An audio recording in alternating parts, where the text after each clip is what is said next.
You think tough kids caught up in the street wars cannot be salvaged, you haven't met Darrin Howell. From the age of 11 until he was 21, Darrin carried a gun for protection, a gun that eventually led to his spending 13 months in the South Bay Detention Center. When I was on the streets, just me personally, it was really wanting to fit in. I did not want to be the guy getting picked on. I did not want to be the guy being a victim. So in order to fit in, you had to do things to fit in. And that was the dilemma. It was Boston City Councilor Chuck Turner who first gave Darrin a real chance at change. Darrin had been fired from his first job after jail because a Corey check revealed his criminal record. But Turner was convinced after meeting Darrin that he was bright, motivated, and sincere. I think what saved me was a determination that I knew there had to be a way out, but I just didn't know where it was. I wanted to know that I tried, and so that was my motivation, but not having a direction to go in or someone to point me in a direction was the obstacle that I faced before I met the counselor.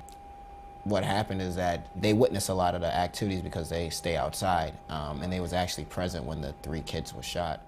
Today, Darrin Howell, now 26, is working ceaselessly at City Hall and in the neighborhoods to help reduce the bloodshed in Boston.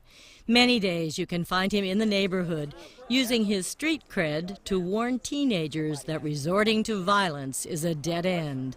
And he is working with gangs on a grassroots level to broker peace. Here, he and a former Old Colony inmate are meeting with some members of the Latin Kings. Everybody's out here fighting, they don't know why. You got Hayes Street in the Academy fighting for over 30 years. I've been here. You know, we were fighting over, somebody stepped on somebody's sneakers. So then our kids came along, we got locked up 10 years down the line. Our kids grew up without us as fathers. They continued the war over a pair of sneakers. And it continues and it keeps following until now, we're stepping up, we have to break the chain.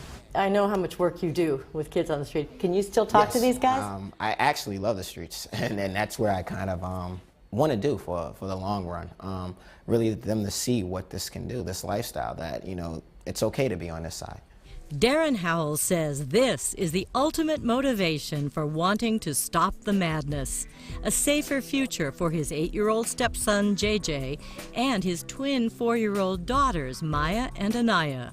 It's better to be this type of image for them, to look up and say, hey, that's my dad. My dad's doing something different than what everybody else is doing, and that's the legacy I want them to have.